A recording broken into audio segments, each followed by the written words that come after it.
Marc chapitre 2, à partir du verset 1, je vais lire jusqu'au verset 12. Je lis la parole du Seigneur. Quelques jours après, je vais m'arrêter jusqu'au verset 5, de 1 à 5. Quelques jours après, Jésus revint à Capernaum. On apprit qu'il était à la maison et il assembla un si grand nombre de personnes que l'espace devant la porte ne pouvait plus les contenir. Il leur annonçait la parole. Des gens virent en lui, amenant un paralytique porté par 4 hommes. Comme ils ne pouvaient l'aborder à cause de la foule, ils découvrirent le toit de la maison où il était et ils descendirent par cette ouverture. Les lits sur lesquels le paralytique était couché. Jésus, voyant leur foi, dit au paralytique, « Mon enfant, tes péchés sont pardonnés. » Amen. Nous allons accompagner notre texte par un autre verset dans le livre des Galates. Galates chapitre 3. Galates, c'est dans le Nouveau Testament. Galates chapitre 3. Verset 26.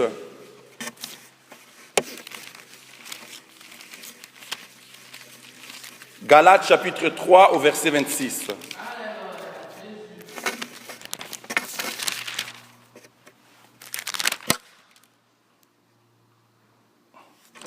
Je lis la parole.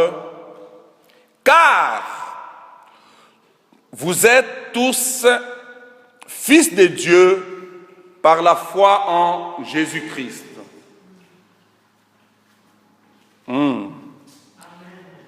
Est-ce qu'on peut répéter ces versets, s'il vous plaît? On peut la lire en nous, on la lire ensemble. Car vous êtes tous fils de Dieu par la foi en Amen. Maintenant, tu vas m'aider. Tu vas saluer ton voisin et tu lui dis bon appétit. Nous voulons manger. La Bible dit ceci, l'homme ne vivra pas seulement du pain, mais de toute parole qui sort de la bouche de Dieu. Comme ton cœur, ton corps a besoin de manger le foufou, ton esprit aussi a besoin de se nourrir de la parole de Dieu. Alléluia. Raison pour laquelle je regrette pour ceux qui ne sont pas là ce matin parce qu'ils sont vraiment en gêne. Et croyez-moi bien aimé, c'est un problème. Lorsque tu n'as plus faim, c'est un problème. Amen. Alléluia. Parce que ton esprit a besoin aussi de nourriture. Je bénis Dieu pour ta présence et je vous salue au nom de Jésus. Je crois que mon Dieu te fera du bien. Cette nuit, Dieu m'a dit qu'il fera du bien à quelqu'un. Je ne sais pas qui est cette personne, mais c'est que je sais que Dieu m'a dit qu'il fera du bien à une personne. Crois seulement. Alléluia. Vous savez, bien-aimés, un président de la République ou un premier ministre peut tomber malade.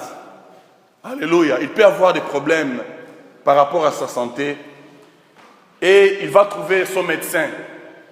Peu importe l'âge du médecin, peu importe la taille du médecin, mais ce que le médecin dira au président de la République, le président de la République, malgré sa position sociale, malgré son autorité comme chef de l'État, il sera obligé à obtempérer à ce que le médecin lui dit.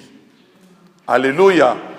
Si le médecin lui dit, viens demain, amène-moi, excusez-moi la parole, ton sel, le président de la République l'amènera.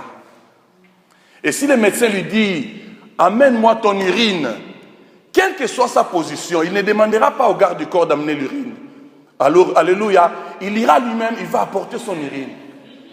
Et le médecin va lui prescrire le médicament par rapport à sa maladie. Et le président de la République, malgré sa position, il sera obligé d'obtempérer, d'obéir à ce que le médecin lui dit. Alléluia. Et s'il ne respecte pas, le médecin peut même l'engueuler. Il dira non, ce n'est pas ce que je t'ai dit, tu dois obéir à ce que je t'ai dit. Et le président doit obéir. Le médecin peut être un bonhomme. Ça peut être même une jeune fille qui a 22, 23 ans. Et le président, un vieux président comme Mugabe. Mais elle sera obligée d'obéir. Mais qu'est-ce qui donne à cette jeune fille qui est médecin l'autorité ou le pouvoir de donner au président l'ordre et le président puisse obéir? Alléluia. C'est son savoir-faire, c'est sa connaissance en la matière. C'est la maîtrise qu'il a ou qu'elle a de la médecine. J'aimerais seulement dire à une personne, la connaissance te donne un pouvoir. La connaissance te donne une certaine autorité. Et le meilleur moment que nous passons ensemble, bien-aimés, c'est lorsque nous partageons la parole de Dieu. Parce que lorsqu'on partage la parole de Dieu, on communique la connaissance. Mais on communique aussi la foi. Et pendant les combats, pendant les moments difficiles, c'est cette connaissance-là qui te donnera l'autorité et le pouvoir sur des problèmes. Jésus a dit, vous connaîtrez la vérité et la vérité vous rendra libre. La vraie liberté, bien-aimée, ce n'est pas par rapport à un service qu'on pourra faire, un service de délivrance, mais la vraie liberté, c'est par rapport à ta connaissance. Amen. La Bible dit ceci, faites tous vos efforts pour ajouter à votre foi la connaissance. Je regrette beaucoup parce que beaucoup de bien-aimés ne sont pas là. Et souvent, bien-aimés, lorsqu'on ne sent pas la fin de la parole de Dieu, lorsqu'on n'a plus faim de la parole de Dieu, cela veut dire que quelque part, il y a une maladie spirituelle. Parce que quelqu'un qui est malade, il perd des fois l'appétit, il n'a plus l'appétit. Mais quelqu'un qui est en bonne santé, il veut écouter Dieu. Même s'il ne vient pas à l'église, mais il va lire la Bible. Il veut comprendre quel est le message que mon Père a pour moi ce matin. Et je bénis Dieu, toi qui es là, parce que tu ne rentreras pas chez toi tel que tu es venu. Alléluia. Nous venons de lire dans le livre de Marc, nous avons commencé la semaine passée cet enseignement. Le thème c'était « Mon enfant, tes péchés te sont pardonnés ». Et je ne vais pas vraiment retourner par rapport à ce que nous avons dit, mais juste un petit résumé. Nous avons vu ce que le paralytique a subi. Cet homme qui était paralytique, qui est né paralytique, mais par la grâce de Dieu, il avait 4 amis qui se sont impliqués, qui ont embrassé sa cause, qui ont pris son problème et ils l'ont amené vers Jésus. Et la Bible dit, devant la porte, il y avait la foule. Ils ne pouvaient pas entrer parce qu'il y avait la foule, mais ils ne sont même pas retournés parce que ça pouvait être aussi une bonne excuse. Je ne rentre pas parce qu'il y a la foule. Et souvent, c'est aussi l'attitude de beaucoup de chrétiens. Nous trouvons toujours des excuses pour nous approcher de Dieu. Parce qu'il y a ça, parce qu'il y a ça, parce qu'il y a ça. J'aimerais te dire, bien-aimé, ton excuse ou la foule qui est devant toi, qui t'empêche de voir Jésus, ne va pas résoudre ton problème. Si tu veux résoudre ton problème, tu dois rencontrer Jésus face to face. Amen. La Bible dit, ses amis ont pensé, là j'ai parlé de la réflexion, et ils ont découvert le toit, ils sont montés, ils ont fait des exercices, ils ont défait le toit, et à partir de cette ouverture, ils ont fait descendre leur ami.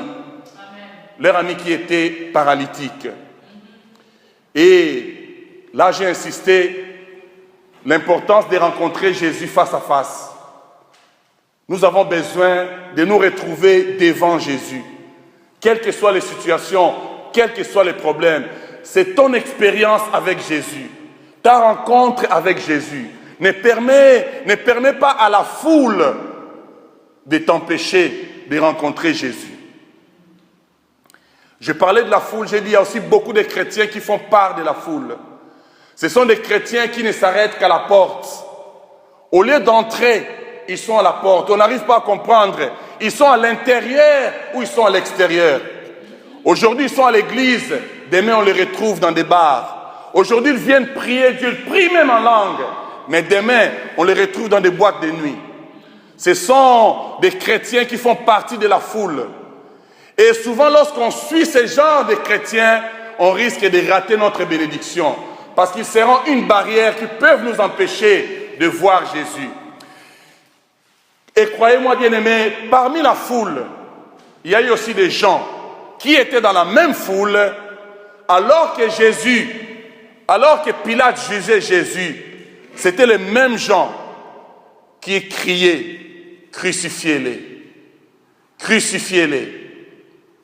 Souvent, lorsqu'on reste dans la foule, on risque un jour de renier Jésus. Nous devons entrer à l'intérieur. Jésus a dit dans le livre de Jean, au chapitre 10, verset 9, « Je suis la porte. C'est lui qui entre. » Alléluia. Jésus ne dit pas « c'est lui qui reste à la porte », mais c'est lui qui entre à l'intérieur. Il trouvera du pâturage. Il entrera et il sortira. Mais c'est à l'intérieur qu'on est nourri. C'est à l'intérieur que nous sommes édifiés. C'est à l'intérieur. Et c'est un langage spirituel que j'utilise parce que lorsque tu es chrétien, ne reste pas seulement dans les frontières entre le monde et l'Église. Mais tu dois foncer. Cherche de connaître Jésus. Et j'ai martelé, j'ai insisté quand cet homme s'est retrouvé devant Jésus. La Bible dit dans le verset 5, Marc 2, verset 5, « Et Jésus, voyant leur foi, dit, « Mon enfant, tes péchés te sont pardonnés. » Et c'est là que j'ai parlé plus de l'identité. La première parole que Jésus utilisera, « Mon enfant ». Alléluia. « Mon enfant ». C'est comme si Jésus voulait réclamer une appartenance pour dire que tu m'appartiens. Tu es à moi. Quelle que soit la situation que tu vis, même si tu es un paralytique, même si les choses ne marchent pas, mais tu es d'abord et avant tout un enfant de Dieu. Et les enfants de Dieu ont leur identité. Les enfants de Dieu ont une certaine façon de voir les choses. Comme enfants de Dieu, ils ont leur objectif, leur marche. Mais le problème que nous avons dans l'église aujourd'hui, nous avons beaucoup de chrétiens, mais nous avons peu de fils. Nous avons beaucoup de serviteurs de Dieu, mais nous n'avons pas de fils de Dieu. Et j'ai essayé de donner cette différence lorsque j'ai illustré l'exemple entre Abraham et son fils Isaac. Quand Abraham, avec Isaac et les serviteurs, allaient pour offrir l'agneau sur la montagne, dans Genèse chapitre 22, verset 5, la Bible dit, lorsqu'ils sont arrivés à la vallée de la montagne, Abraham dira aux serviteurs, « Vous les serviteurs, restez ici, et moi et l'enfant, nous irons sur la montagne pour adorer. » Les fils sont des adorateurs. Les fils ne prêchent pas seulement la parole de Dieu, mais les fils adorent Dieu. Les fils ne chantent pas seulement pour Dieu, mais les fils d'abord adorent Dieu. Les fils ne viennent pas seulement juste à l'église pour donner l'offrande ou pour écouter la parole, mais les fils adorent le Père. Jésus a dit, l'heure est arrivée où les vrais adorateurs adoreront qui? Ils adoreront le Père. Alléluia. Les fils adorent le Père. La Bible dit de Moïse, écoutez, la Bible dit ceci. Moïse était serviteur. Moïse était serviteur dans la maison de Dieu. Mais Jésus-Christ s'est élevé comme fils. Très important. Alléluia. Aujourd'hui, nous allons essayer de répondre toujours dans le même sens à la question maintenant, comment être fils? Comment devenir fils de Dieu? C'est vrai, mon enfant, tes péchés te sont pardonnés. Mais vous allez noter, Jésus a dit à cet homme que les péchés étaient pardonnés. Mais cet homme est resté encore paralytique. Malgré que les péchés étaient pardonnés, mais il était encore dans son brancard, il était encore là, paralysé. C'est un peu l'état de beaucoup de chrétiens aujourd'hui. Nous avons cru en Jésus. Nous avons cru qu'il est notre Seigneur. Mais les problèmes persistent. Les situations ne changent pas. Quelque part, quelques domaines dans notre vie, nous sommes encore paralysés. Est-ce que nous sommes fils ou nous ne sommes pas fils? Mais nous sommes fils parce que nous avons cru. Mais aujourd'hui, nous allons essayer de voir certaines différences. Peut-être ce sera des choses difficiles à comprendre, mais que Dieu me donne la sagesse de pouvoir expliquer sa parole par rapport au message qu'il nous a donné. Écoutez ce que Jésus disait. La Bible dit, dans le verset 5, Marc 2, 5, la Bible dit ceci. Et Jésus, voyant quoi? Leur foi. Alléluia. Et Jésus, voyant leur foi. Dis à ton voisin, Jésus veut voir d'abord ta foi. La première chose ou le premier élément caractéristique d'un enfant de Dieu, c'est sa foi. Nous avons lu dans Galates chapitre 3, verset 26. C'est par la foi que vous êtes fils de Dieu. Tu veux connaître un enfant de Dieu, mesure la température de sa foi.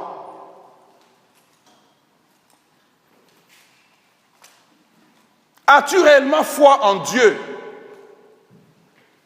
Ou crois-tu seulement en Dieu?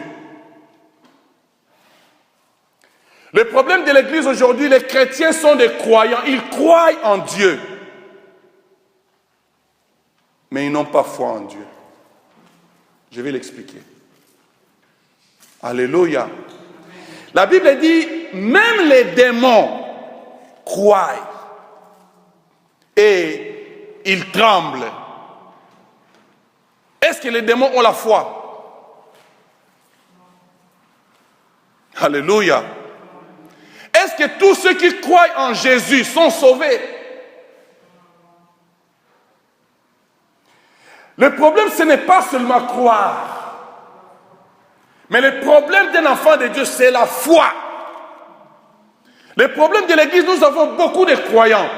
Mais nous avons peu d'hommes de foi. Nous avons peu de femmes de foi. Or, la Bible dit, sans la foi, il est impossible de lui être agréable. Seul croire en Jésus ne suffit pas. Il te faut la foi. La Bible définit la foi comme une ferme assurance des choses que l'on espère. Et une démonstration de ce que nous ne voyons pas. La foi se démontre par les œuvres. Alléluia.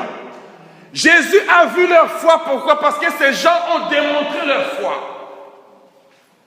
Ils étaient déterminés. Ils ont agi par la foi. Ils sont arrivés, ils ont vu que la porte était barrée, mais ils avaient foi en Jésus. Ils se disaient entre eux, si seulement nous pouvons arriver là où se trouve Jésus, mon ami sera guéri. Ils n'ont pas laissé la foule. Ils n'étaient pas découragés à cause de la foule. Peut-être qu'ils sont passés au-dessus de leur tête, je ne sais pas. Peut-être qu'ils ont trouvé un escalier pour monter sur le toit, je ne sais pas. Mais ce que je sais, ils voulaient rencontrer Jésus. À cause de leur foi. Les chrétiens sont découragés parce qu'ils n'ont pas la foi en Dieu. Croire en Dieu ne suffit pas, bien-aimé. Si tu commences à marcher, tu vas demander aux gens, ils te diront, je crois en Dieu, je crois en Jésus, mais ils n'ont pas foi en Dieu. Est-ce que quelqu'un me comprend? Alléluia. La foi n'est pas une émotion, bien-aimé. La foi, ce n'est pas trembler. Mais la foi est une substance divine.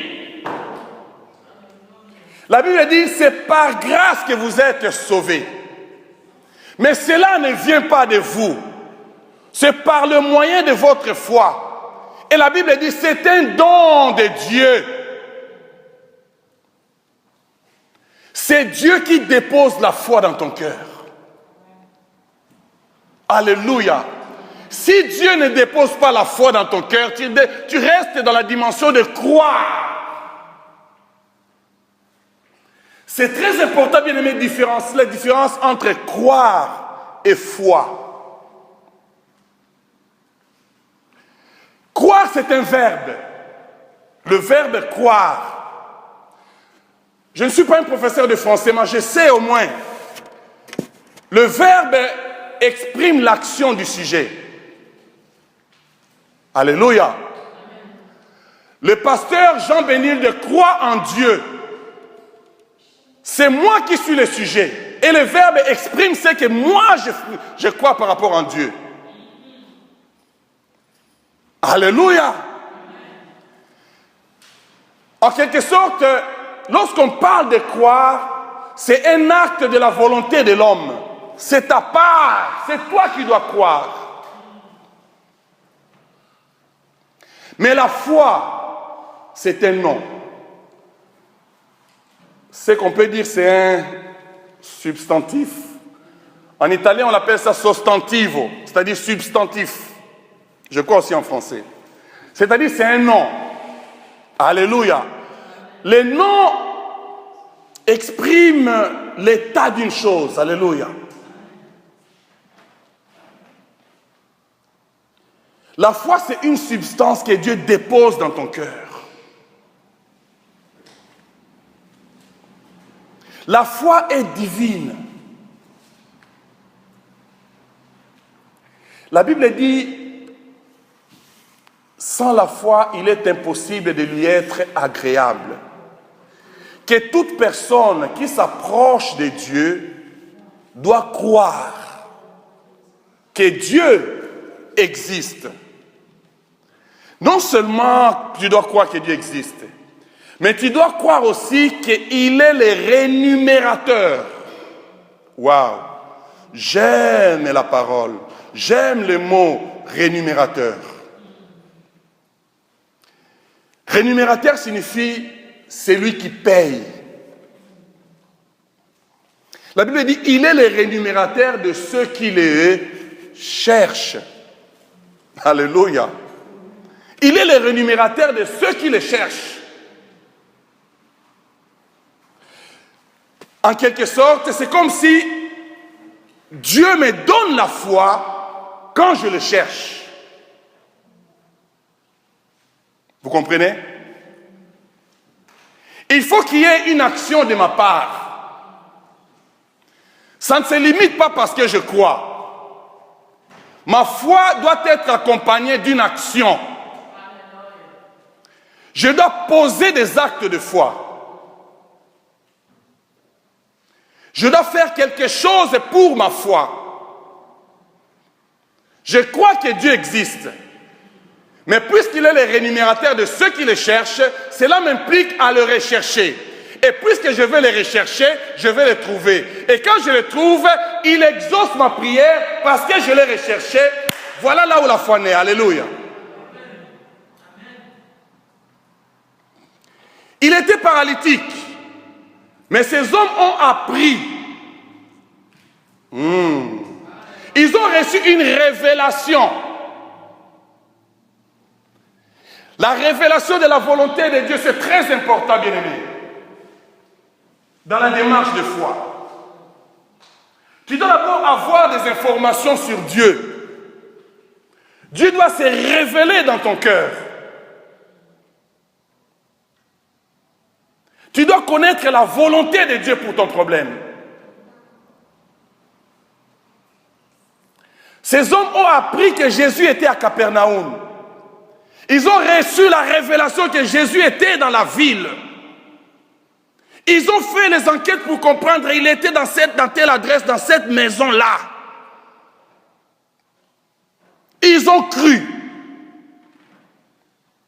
Dieu se révèle et ma réponse à la révélation de Dieu, c'est croire. Je crois à la révélation de Dieu, mais cela ne veut pas dire que j'ai la foi. Alléluia. Vous voyez maintenant les problèmes que nous avons aujourd'hui à l'église. On se limite dans la dimension de croire. Maintenant, si tu crois, cela ne veut pas dire que tu as la foi. Alléluia. Maintenant, quand est-ce que la foi commence? Lorsque je prends ma croyance, je crois en Dieu et je me confie en Dieu. Mais cette confiance-là, ce n'est pas seulement par rapport à quelque chose d'émotif, mais je pose des actes. Ça peut être une parole que tu prononces par rapport à ta situation. Ça peut être une offrande que tu donnes à Dieu. Ça peut être une démarche quelconque que tu fais, une démarche de foi que tu fais. Je donne un exemple. Un exemple. Je suis là en train de prêcher. Je vous annonce l'évangile de Jésus. Alors que je prêche, Dieu peut m'inspirer une parole de sagesse ou une parole de connaissance. Mon fils, je vais guérir quelqu'un dans cette salle qui souffre de l'hernie. Alléluia. Maintenant, moi, je reçois cette parole dans mon cœur.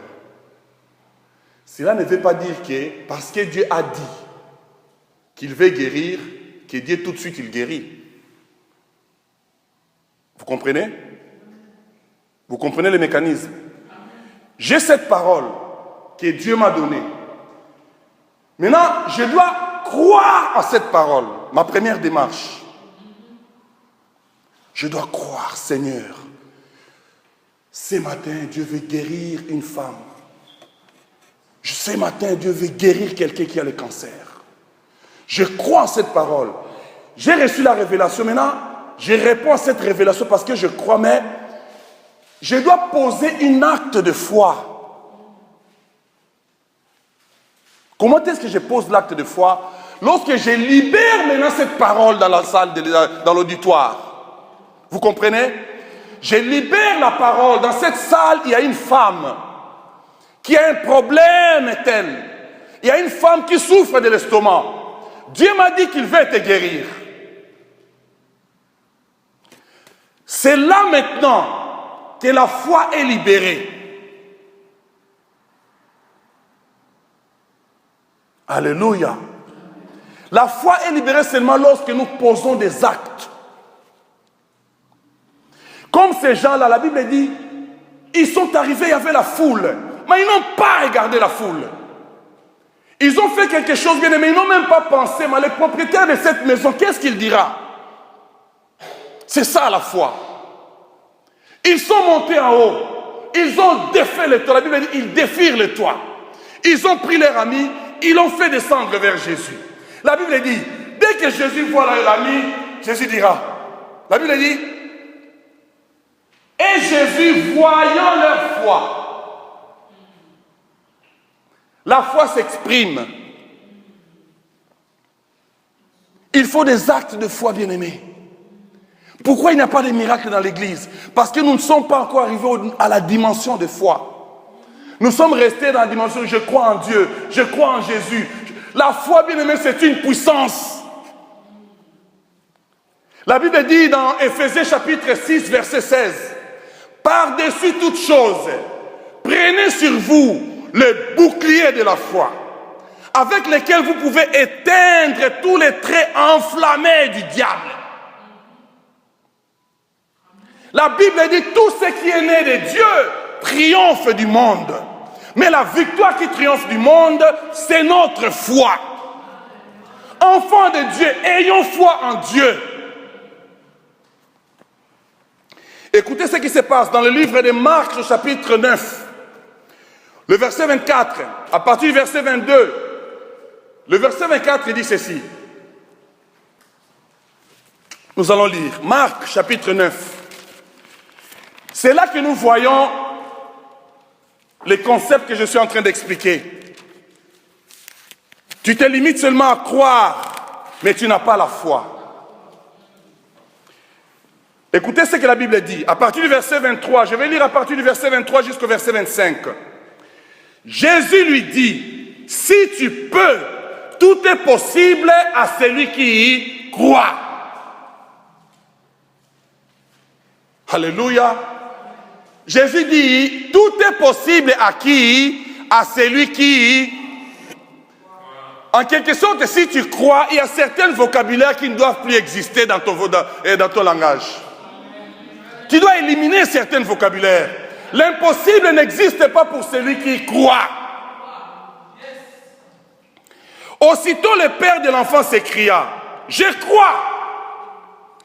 Mais regardez la phrase suivante. Viens au secours à mon incrédulité. Quel contraste. Alléluia. Il dit, je crois, Seigneur, mais aide-moi, aide-moi, viens au secours à mon incrédulité. Dans d'autres versions, par exemple, le Semeur dit ceci, je vais lire le Semeur. La Bible Semeur dit ceci, le même verset. La Bible Semeur dit ceci, je vais lire pour vous. La Bible Semeur parle de manquement de foi. Il croit, mais il lui manque la foi.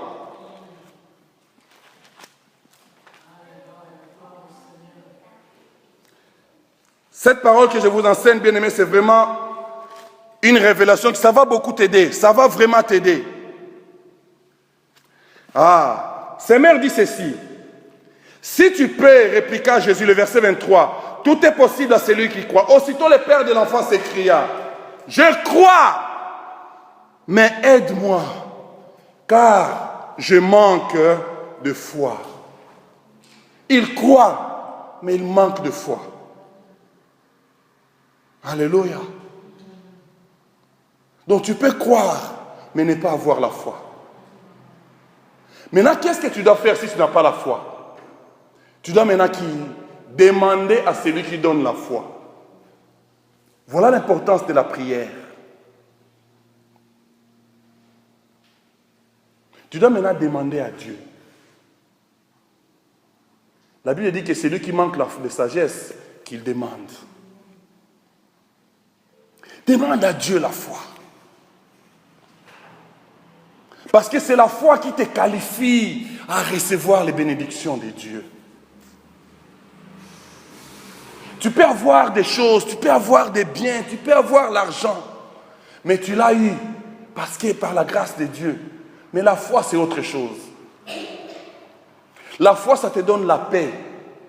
La Bible dit la foi, c'est une ferme assurance.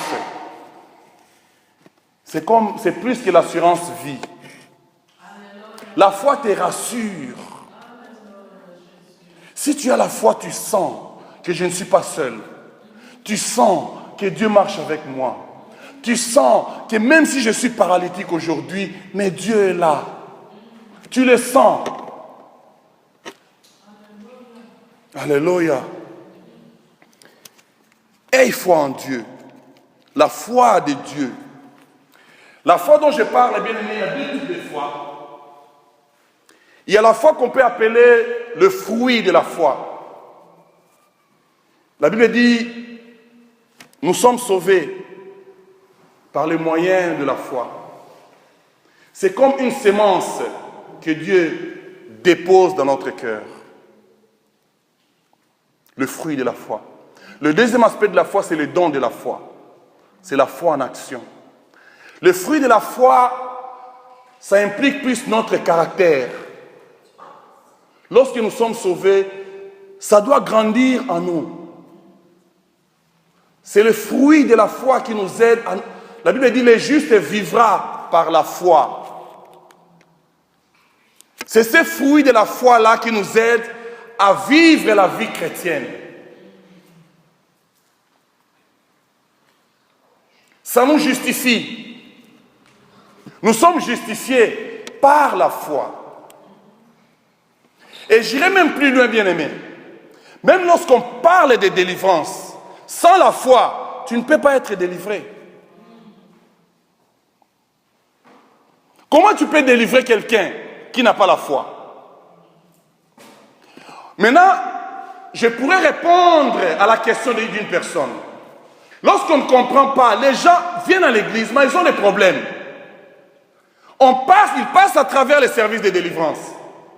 Mais le même problème persiste. Et aujourd'hui, il y a une espèce de théologie qui dit la délivrance, c'est un processus. Mais non, ça ne doit pas être un processus. Si Dieu est Dieu, lorsqu'il nous délivre, il doit nous délivrer. Le problème, c'est que ces gens-là n'ont pas la foi. Les démons partent, les démons écoutent même leur langage. Ils n'ont pas la foi, ils ne croient pas à ce que Dieu dit. Parce que la foi vient de ce qu'on entend vient de la parole de Dieu. Maintenant, si tu n'as pas la foi, comment est-ce que tu peux croire à la délivrance? Le juste vivra par la foi.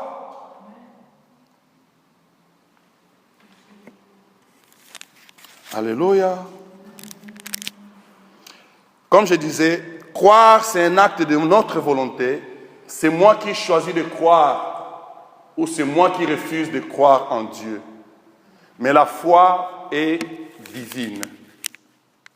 La foi, c'est Dieu qui met la foi. Seul Dieu peut mettre la foi dans le cœur de quelqu'un. Mais notre première démarche, c'est lorsque nous répondons à la révélation de Dieu, parce que nous disons, Seigneur, je crois en toi. J'ai confiance en toi. Je crois à ta parole. J'ai confiance en ta parole. Je crois que tu vas me guérir. Je crois que tu vas me restaurer. Je crois que tu vas me bénir. Je crois que tu vas me guérir. C'est en ces moments-là, si ton cœur est sincère, Dieu vient, il dépose la foi dans ton cœur.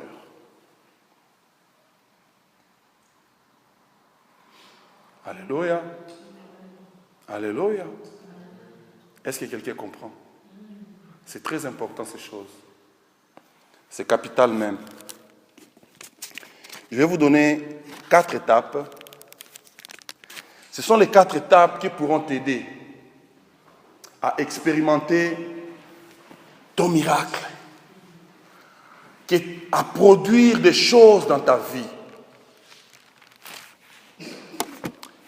La première chose que tu dois savoir lorsque tu es dans la démarche de la foi, le premier élément que tu dois tenir dans ton esprit, tu dois découvrir la volonté de Dieu.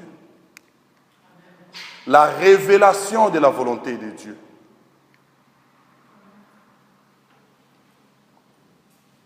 Alléluia. Tu dois savoir qu'est-ce que Dieu veut pour cette situation que je vis. Quelle est la volonté de Dieu? Ton enfant est malade. Est-ce que c'est la volonté de Dieu que ton fils soit malade?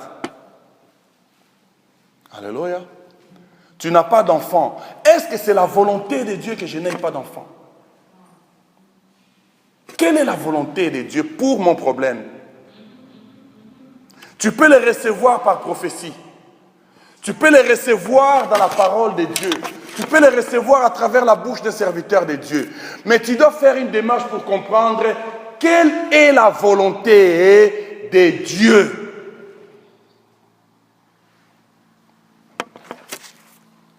Nous allons ouvrir nos Bibles dans 1 Roi chapitre 18. Et là, nous verrons les 4 étapes dont je vous parle là. 1 Roi chapitre 18. Nous allons lire le verset 1. 1 Roi chapitre 18. Tu dois connaître c'est quoi la volonté de Dieu.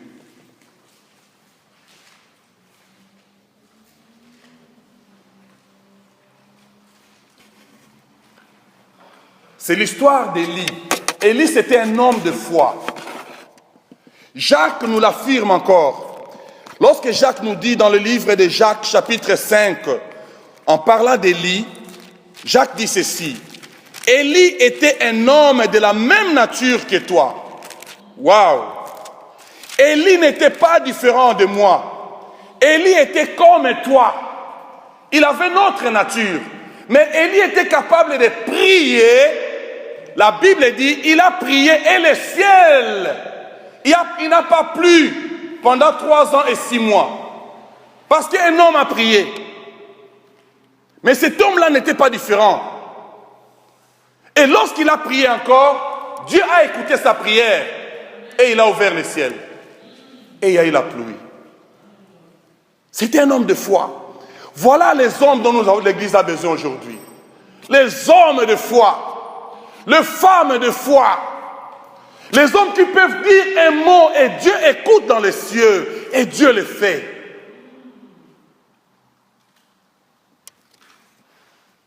Alléluia. La Bible dit dans le verset 1, bien des jours s'écoulèrent et la parole de l'Éternel fut ainsi adressée à Élie. Dans la 3e année, c'était 3 ans qu'il n'y avait pas de pluie. 3 ans qu'il y avait la sécheresse en Israël. Les animaux mouraient. On ne trouvait plus la nourriture. Même dans la maison du roi, il y avait la sécheresse. Maintenant, Dieu va parler à Élie. La première étape, la révélation de la volonté de Dieu. Dieu révèle sa volonté à son serviteur. Le verset 1. Va, présente-toi devant Akab, et je ferai tomber la pluie sur la face du sol.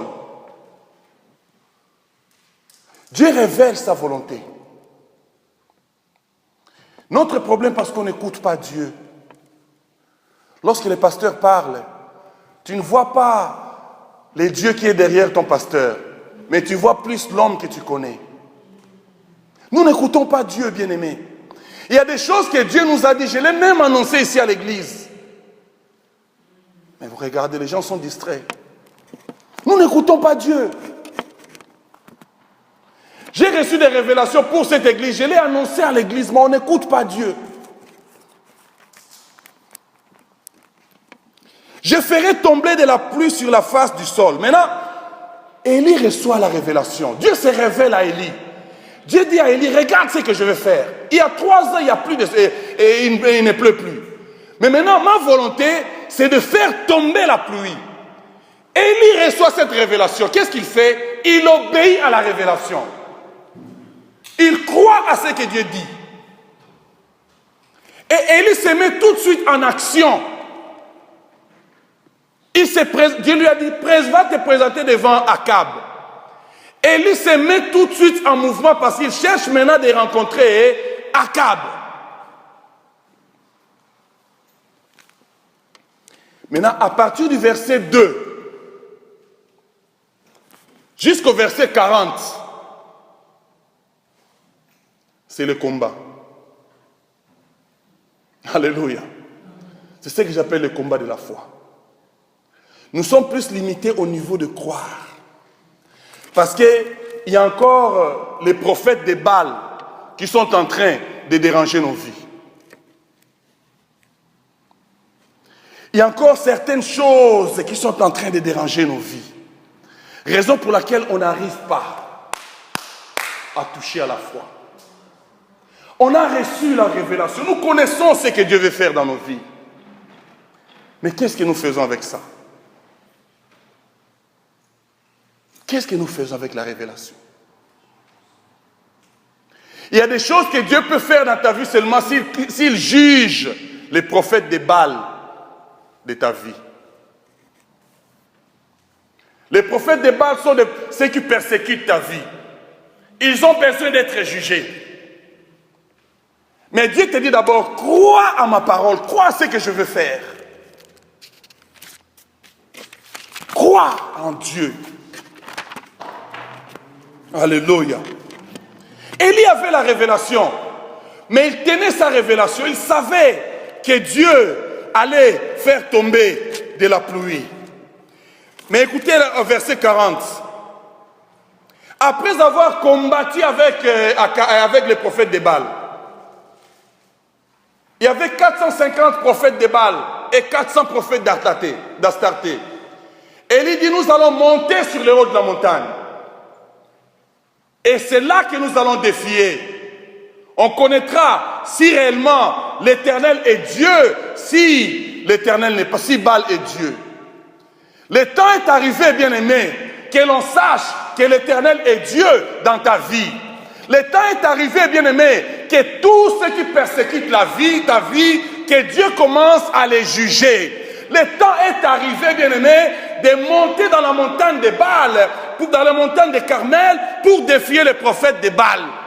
Les sorciers ont régné, les magiciens ont régné, les occultistes ont régné, mais le temps où nous sommes, c'est le temps de Dieu. Nous devons monter comme Église. Nous devons monter comme enfants de Dieu. Nous devons monter dans la prière, prier comme Jésus, parler comme Jésus, faire des miracles comme Jésus.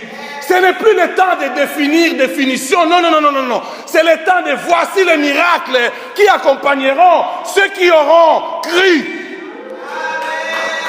Ah, je parle à quelqu'un. Alléluia. La Bible dit, écoutez le verset 41. Et Élie dit à Akab, monte, mange et bois, car il se fait un bruit qui annonce la pluie. Ah, j'entends un bruit. J'entends un bruit. J'entends un bruit qui annonce une élévation. J'entends un bruit qui annonce un mariage. J'entends un bruit qui annonce la gloire de Dieu. J'entends un bruit qui annonce un miracle. J'entends un bruit. Il n'y avait pas de bruit, mais Élie entendait un bruit. Oh, personne n'entendait le bruit, mais Élie était capable d'entendre le bruit. Pourquoi? Parce que Dieu avait parlé. Quand Dieu parle, bien aimé, tu dois entendre. J'entends un bruit qui annonce la restauration d'une famille. J'entends un bruit qui annonce la restauration des mariages. J'entends un bruit qui annonce un travail. J'entends un bruit qui annonce une guérison. Non, j'ai dit que j'entends un bruit. Ta paralysie a trop duré, c'est le temps de Dieu. Que l'on sache que l'Éternel est Dieu. Que l'on sache que tu as un Dieu. Que l'on sache que tu pries les dieux de la Bible. J'entends un bruit. La Bible dit ceci. Akab monta pour manger et pour boire. Pendant qu'eux ils montent pour manger et pour boire, toi, mets-toi dans la position fétale. Ils sont là en train de manger et en train de boire. Toi, rentre dans la position fétale. Pendant que Akab est monté pour manger et pour boire, la Bible dit, mais Élie monta au sommet du Carmel et se pencha contre terre. Il mit son visage entre ses genoux. La position fétale. Alléluia. La position fétale.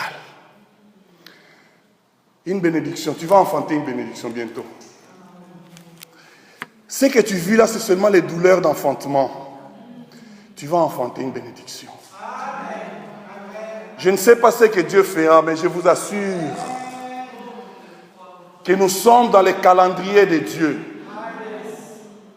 Nous sommes dans les calendriers de Dieu. Alléluia. Maintenant, écoutez ce qui se passe ici. Akab va manger et boire. La Bible dit, Élie monte au sommet de la montagne du Carmel, au sommet du mont Carmel. Et la Bible dit, il se pencha la tête contre la tête sur ses genoux. Élie était comme ça. Où il était agenouillé comme ça. Alléluia. Où il était dans cette position. Et Élie dira à son serviteur, va regarder. J'ai entendu le bruit. Regarde vers la mer. Si le ciel s'est obscurci. La Bible dit, le serviteur va regarder. Mais le serviteur ne voit rien. Il rentre vers Élie. Il dit à Élie, je ne vois rien. Élie ne le regarde même pas. Bien-aimé dans le Seigneur, ne laisse pas les choses te distraire, bien-aimé. Sois focalisé sur ton but. Reste dans cette position et prie ton Dieu. Une prière efficace. C'est la prière efficace qui engendre la foi. Alléluia. Église, demeurons dans la prière. Soyons comme Élie. Je ne vois rien, mais moi je vois qu'il y a quelque chose qui se passe de l'autre côté. Élie voyait en esprit. Le serviteur d'Élie va retourner. Il vient. Je ne vois rien, maître. Élie dit, rentre encore. Bien-aimé, insiste. Alléluia. Ça n'a pas marché la première fois. Insiste encore. Ça n'a pas marché la deuxième fois. Insiste encore. Non, je ne parle pas d'une prière de 5 minutes. Ici, je parle d'une prière efficace. Il y a 6 mois, on n'avait pas une place pour prier. Alléluia. On n'avait pas de salle pour prier. En quelque sorte, on s'était retrouvés dans la rue. Mais Dieu nous avait dit que notre église doit rester vers le sud-ouest. On doit trouver une salle dans le sud-ouest. On ne savait pas où aller. On était comme les brebis égarées. Mais qu'est-ce que nous avons fait? On connaissait la volonté de Dieu. Et qu'est-ce qu'on a fait? Nous nous sommes focalisés à la prière. Nous avons trouvé cette salle, bien aimée. On n'avait pas l'argent. Est-ce qu'on avait l'argent? Est-ce qu'on a fait l'appel? L'appel qu'on a fait, on n'avait même pas eu ces 300 €. Raison pour laquelle, même pour faire l'appel des fonds, il faut connaître la volonté de Dieu. Est-ce que c'est Dieu qui nous demande de demander l'argent? Les gens n'ont pas répondu. Parce que ce n'était pas ça la volonté de Dieu. Dieu savait comment, on devait quoi? Aller dans la prière et insister dans la prière. Et on a créé la ligne de prière. Aujourd'hui, cette ligne de prière est devenue une bénédiction pour beaucoup. Alléluia. C'est comme ça que Dieu fait les choses. Les gens appellent de partout, ils témoignent ce que Dieu fait dans leur vie. On s'est focalisé dans la prière. On a prié Dieu. On a demandé à Dieu. On était là dans cette position. De temps en temps, les gens nous offraient les salles. Ah, il y a une salle sur Jean Talon. La chair, alléluia. On est allé voir. Mais, puisqu'on non, et à la fin, cette porte s'est ouverte. On n'a même pas forcé. Elle est venue. Dieu a ouvert une porte. Et je vous assure, Dieu nous donne une salle. Cette salle peut contenir au moins 200-300 personnes. Est-ce que vous croyez que Dieu peut nous donner une salle grande comme ça s'il n'a pas envoyé des gens? Hein? Alléluia.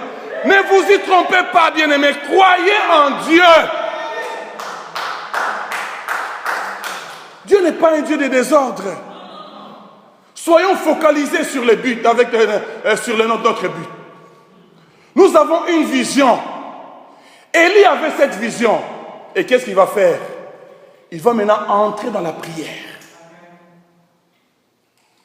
Une fois, deux fois. La Bible dit, à la 7e fois, le serviteur va venir. Il dira, maître, j'ai bien regardé, mais cette fois-ci, j'ai vu une nuage sous forme d'une main. Ah, j'aimerais dire à quelqu'un, je vois une main. Je vois une main sur ta vie. Je ne sais pas, je vois une palme de main sur ta vie. Oui, je vois une main sur ta vie. Alléluia. J'aime Dieu. Voici un petit nuage qui s'élève de la mer. Dieu commence toujours par un petit nuage. Alléluia. Ne néglige pas le faible commencement. Oh, les choses. Non, c'est un petit nuage. C'est un petit nuage que tu vois là. Dieu commence toujours par un petit nuage. Ah, ce qui était un petit nuage s'est transformé en une pluie torrentielle.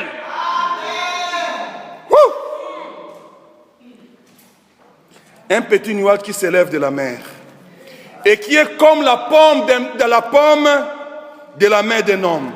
Élie dit, monte et dit à Akab, attelle et descend, afin que la pluie ne t'arrête pas. Bien-aimé, Dieu est Dieu. Dieu est Dieu. Laisse Dieu demeurer Dieu dans ta vie.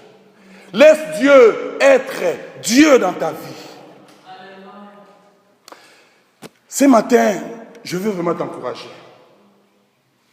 Peut-être tu as perdu la foi. Peut-être tu es juste resté dans la dimension de croire.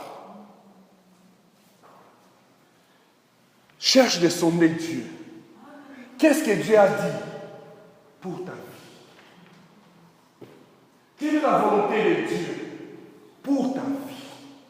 Si tu comprends la volonté de Dieu, crois à cette volonté. Crois à la parole de Dieu.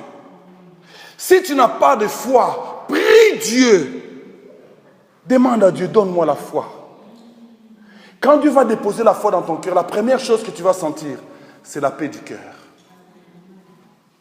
Lorsque nous avons commencé l'église, j'avais une vision, juste ça. J'étais à peine venu dans cette... Ça faisait juste un mois. Tout le monde disait, non, mais c'est trop tôt, c'est trop tôt. Mais Dieu avait déjà déposé la foi dans mon cœur. Voilà comment nous avons commencé. Et Dieu nous a toujours soutenus. Il nous a toujours soutenus. Ayons foi en Dieu, ne comptons pas sur les hommes bien-aimés.